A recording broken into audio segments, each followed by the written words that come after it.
have to play in getting millions of people out of rural poverty. Indeed, there is a figure that there are probably about 200 million rural poor in East and Southern Africa. We have to be driven by this vision to make sure that we help and provide them with resources, support, facilities, so that a great majority of them are able to progressively get out and live in attractive and vibrant rural areas. This is the utmost and most significant aspect of the work we do and the objectives why we are engaged in this business. Why agriculture and rural development in East and Southern Africa? We are reminded that the nature of hunger and poverty in the member states that we operate in are significant, and therefore it makes agriculture and rural development key to some of the solutions that we can bring to ease the pressures that face millions of people in these communities. We understand that a great majority of the rural poor live on less than $1.50 or less than $1.25 a day, and they rely on rural development. So I think we need to work and try to do our best to improve this figure, because we will not get very far on this low income per day. We realize and we take note that the world food prices are going up.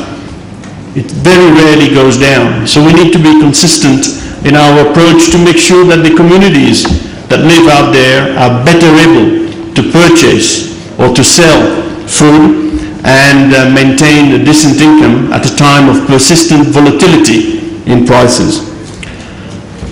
We realize that there are major regional challenges that make our work difficult, but we are here to overcome these in a progressive manner and try to reduce some of the major insecurity that face millions of people in the Horn of Africa. 12 million people are affected by the food crisis.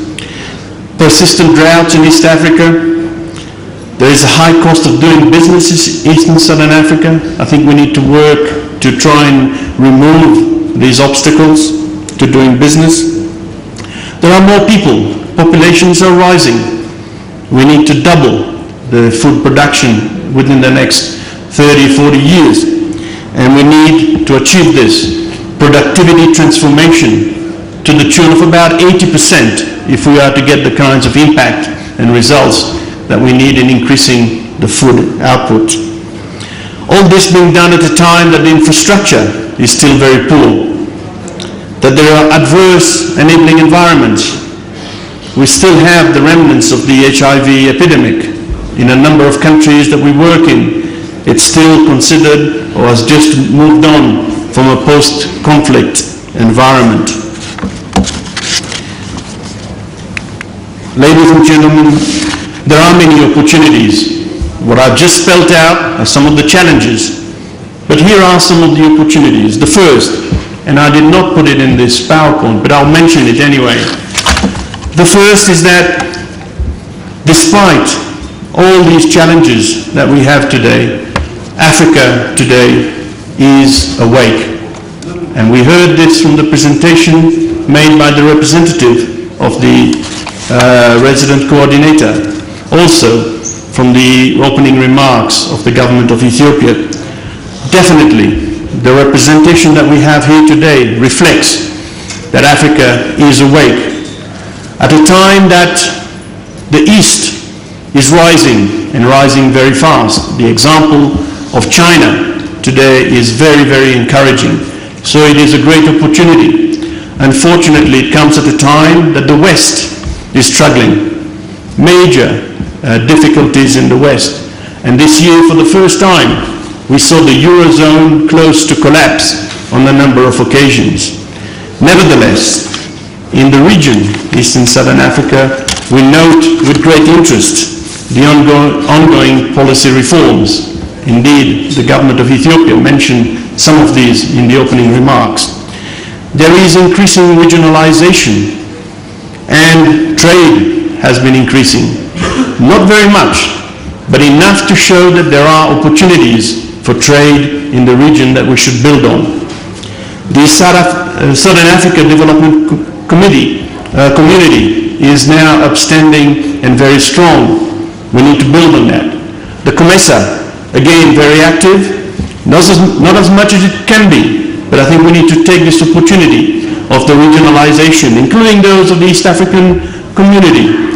I met last week the Secretary General of the East African Community, and he was very convincing in the role, the significant role that the East African Community can play to bring about improvements in the well-being of lives of millions of people in East Africa.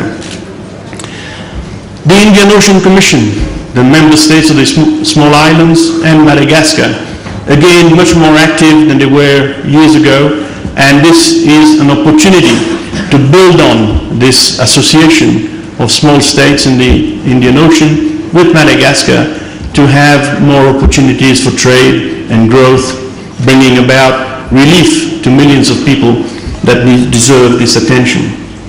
At the country level, individual country level, we note that the benefits of growth and governance improvements are beginning to sink in. 8 countries in East and Southern Africa are registering growth levels that are way, way above what we have been traditionally used to. And I was very, very pleased to note during the opening remarks that Ethiopia has had realized growth of about 11%. This is excellent, and I think we need to congratulate the government of Ethiopia for such improvements. This level of growth is way above the fastest growing world economies. And as I mentioned earlier, with the West struggling, we see this opportunity in Africa coming to bear, and we have to seize this to the maximum to get results and impact. There is increasing private sector processing and marketing that we need to build on. We see NGOs and civil society becoming more and more active. Indeed, they are represented here today. So we'd like to hear from them, and we'd like to collaborate more extensively with them so that we do benefit more from the good work that they do. At the local level, we take note, I think all of us take note, those that do travel out to the rural space,